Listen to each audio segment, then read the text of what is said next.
vamos aí mergulhar no nosso tema de hoje do webinar. 10 anos da linha anticorrupção, avanço nos programas de integridade.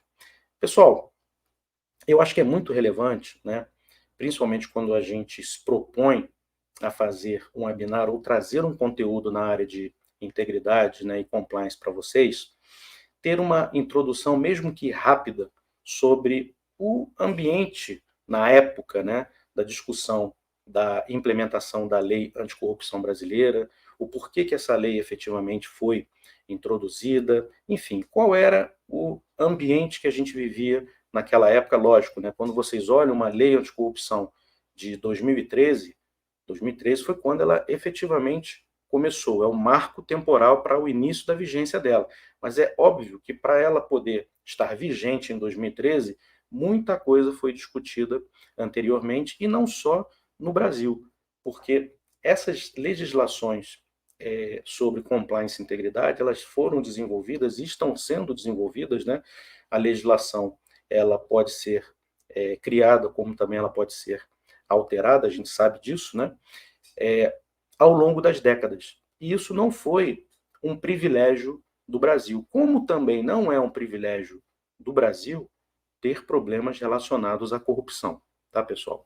Eu acho que isso é uma coisa muito clara que eu sempre gosto de colocar nos nossos treinamentos, porque muitas vezes as pessoas imaginam que problemas relacionados à corrupção, ou a desvios, ou a fraudes, ou a lavagem de dinheiro, o que quer que seja, são específicos do Brasil.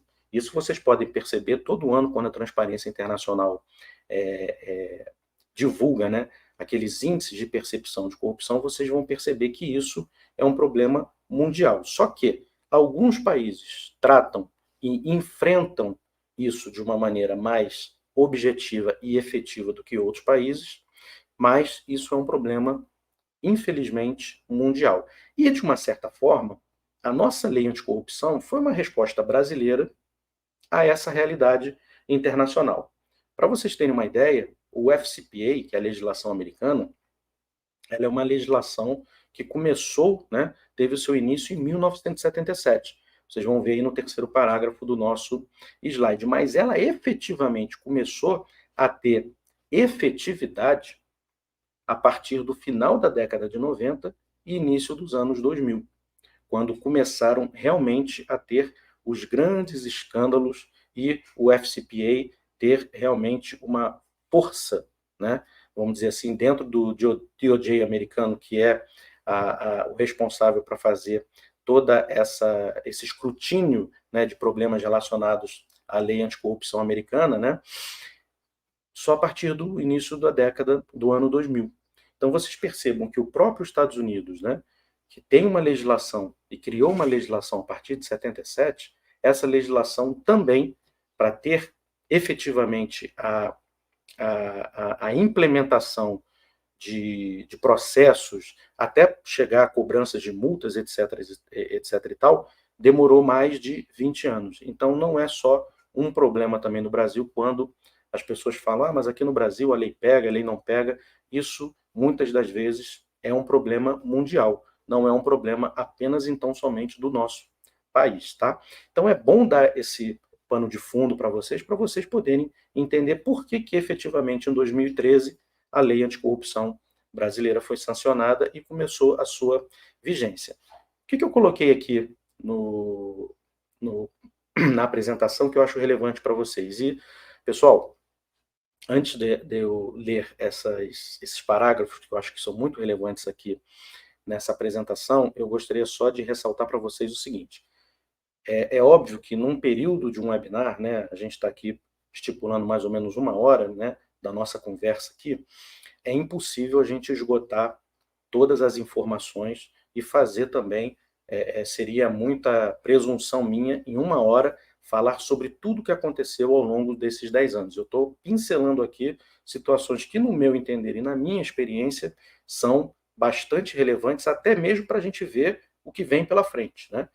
Ou seja, nós tivemos aí os 10 anos da lei anticorrupção, mas e aí? O que eu, como um compliance officer de uma empresa de pequeno, médio ou grande porte no Brasil, tenho que me preocupar? Quais são os itens, né, que eu, como compliance officer ou responsável pela área, preciso me preocupar e tenho que estar atento. Isso é muito relevante para a gente aqui, pessoal. E por que eu estou comentando isso? Porque é impossível, obviamente, esgotar todo o assunto e eu já deixo vocês aqui totalmente à vontade para me passar perguntas e caso, infelizmente, eu não possa respondê-los agora no momento do webinar, a gente vai fazer questão de responder por e-mail para vocês. Tá, pessoal? Então, isso é importante deixar isso claro, até mesmo para que vocês não imaginem que vão ficar sem resposta às possíveis perguntas que vocês venham a fazer, tá? Então, vamos lá. A Lei Anticorrupção Brasileira, a 12.846, que continua vigente, de 2013, foi uma resposta às demandas da sociedade por medidas mais rigorosas contra a corrupção, introduzindo a responsabilidade objetiva das empresas por atos lesivos contra a administração pública, independente da comprovação de culpa. Isso antes não existia. Então, efetivamente, isso foi um marco dentro da nossa legislação, porque agora o legislador, ele efetivamente, os meios dentro da nossa realidade, até mesmo de punibilidade, você já passava a ter um meio de punição e responsabilização destas empresas. E isso, de uma certa forma, veio para suprir uma lacuna no Brasil em relação às diretrizes estabelecidas pelo Movimento Internacional de Combate à Corrupção, que efetivamente teve um turning point dentro da celebração da Convenção da OCDE em 1997 e que o Brasil aderiu em 2001. Por que eu coloco a OCDE como um ponto importante, pessoal? Dentro do que a gente conhece de compliance e integridade, não é legal, tá?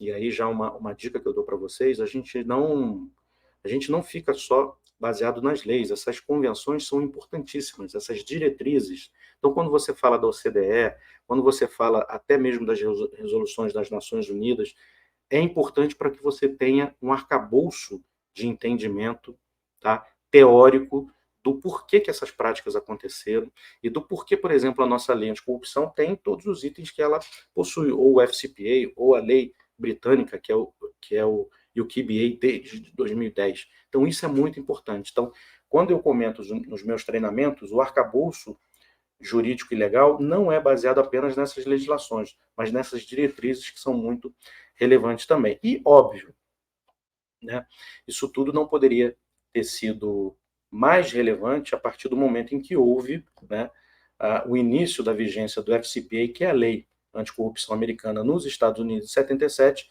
depois do escândalo ocorrido no episódio Watergate.